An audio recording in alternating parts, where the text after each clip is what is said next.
Semen అనేది కూడా మనకు ఒక ఎండోక్రైన్ సెక్రిషన్స్ అండి. మన స్పెర్మ్ మన టెస్టిస్ నుంచి, తర్వాత దాని బయట ఉండే ఎపిడెర్మిస్ నుంచి, తర్వాత ఉండే సెమినల్ వెసికిల్, ప్రోస్టేట్, ఈ సెక్రిషన్స్ అన్నీ కలిపి మనకు సెమెన్ లాగా తయారైపోయి భార్యతో కలిసినప్పుడు అటువైపు వెజైనాలో రిలీజ్ అవ్వడం అనేది జరుగుతూ ఉంటుంది.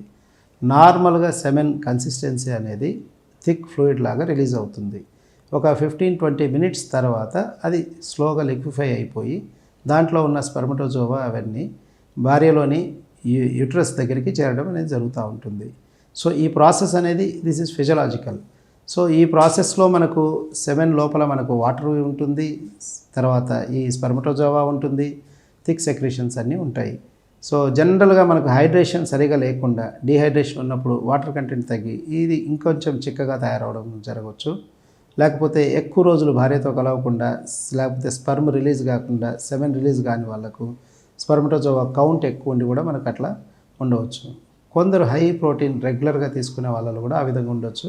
ఇంకొక రీజన్ ప్రాస్టేట్కి సంబంధించి కానీ, సెమినల్ వెసికిల్స్కి సంబంధించి కానీ ఇన్ఫెక్షన్స్ ఏమైనా ఉన్నా కూడా ఆ సెక్రిషన్స్ ఇన్ఫ్లమేటరీ రియాక్షన్ తోటి సెక్రిషన్స్లో ఎక్కువ పస్ సెల్స్ ఇట్లాంటివి ఉండి సో క్వాలిటీ అనేది మనకు తేడా వస్తుంది. ఇంకో థిన్ అనేది అంటే సెమెన్ పల్చగా ఉండేదానికి కారణాలకు వస్తే, సో అడిక్వేట్ హైడ్రేషన్ ఉన్నప్పుడు నార్మల్గానే ఉంటుందండి. సో రెగ్యులర్గా స్పర్మ్ ఎక్కువ టూ ఫ్రీక్వెంట్గా స్పర్మ్ అనేది రిలీజ్ అయిపోయి సెమెన్ రిలీజ్ అయిపోయిన వాళ్ళకు టూ మెనీ టైమ్స్ ఇంటర్ కోర్స్లో పాల్గొన్నా లేకపోతే సెమెన్ రిలీజ్ అయినా ఆ quantity number of spermatozoa count తగ్గి దానివల్ల కూడా పల్చగా ఉండవచ్చు.